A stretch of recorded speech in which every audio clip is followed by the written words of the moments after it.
A few days later, we would start to chat about life, and eventually it turned to religion. And he asked me a very key question. Something changed in my life at that point. At that time, I had no clue, and then eventually I got to the Quran. I thought, oh, okay.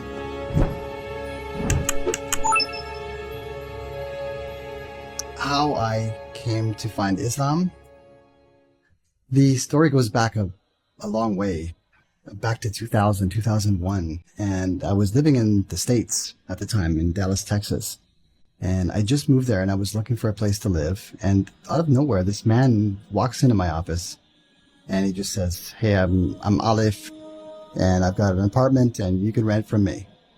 And he was from Bangladesh, by the way. And at the time, I didn't know anything about Islam and didn't understand the concept of how, if you're a Muslim, you should help people who are wayfarers. I had no concept of this.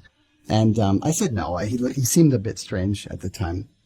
But he kept on coming back. He just day after day after day. I just couldn't understand the persistence of this person. Like, what does he care about me for? So eventually I said, okay, sure, I'll go and take a look, and saw it. It was a nice apartment, so I rented from him. And a few days later, we would start to chat about life, and eventually it turned to religion. And he asked me a very key question. He asked me, is it possible that you've been misguided about religion? And I thought for a moment. I said, well, yeah, of course, it's possible. And I think something changed in my life at that point. At that time, I had no clue, but I think my life took a new direction as soon as I was able to make that answer. Of course, at the time, I wanted nothing to do with religion or Islam. I was a complete atheist unbeliever. And 3 years after that, I'd already been married and divorced, and it was a really bad time for me. And so I started to reevaluate my entire life. I questioned everything.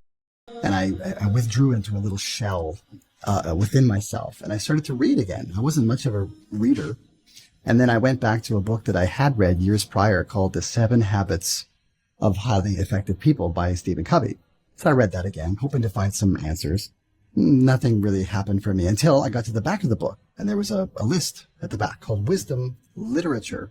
And I just started to methodically read over the books in that list, which I read. I thought, okay, that's pretty good.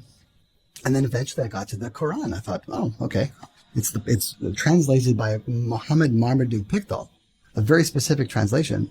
And so I thought, well, where do I get the book? So I ended up going to a used bookstore back in Winnipeg at the time. And I went to the religious section. And sure enough, there was one old dog-eared copy of this particular translation of the Quran. So, of course, I bought it. It was $3.50. Still remember the price. Took it home and I read it. And I got through it, page after page, cover to cover. And by the end, I was just like, this is it.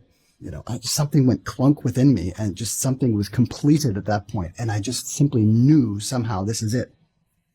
And because I knew this is it, and because I understood it a little bit, I realized just how far I was away from the straight path at that time. And I was overwhelmed with just the enormity of the task. Like, how do I possibly do all this? How could I, this humble person, achieve that level of moral rectitude?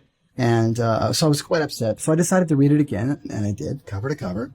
Got to near the end, and I was still depressed, and I realized, I don't know if I can do this, until I read an ayat at the very end. It said, God is always willing to forgive. And that's when I thought, okay, I have a chance. There's a chance for me with this. I can do it. And I also took some pages out of Muhammad's history and realized that he received the Quran over 20 years. So I thought, well, maybe I can give myself 20 years to just do little parts as much as I can at the time from the Quran. And I started out doing what I could do that was easy for me, and with really basic things like cutting out pork, and that for me was so easy. I mean, no more pork. The much more difficult things that came quite a long time later were giving in regular charity and regular Ramadan fasting, and also the regular prayers, the salat. Those last three things were the hardest ones to implement. And I'm telling you right now, if it wasn't for my wife, I would probably still not be doing those things.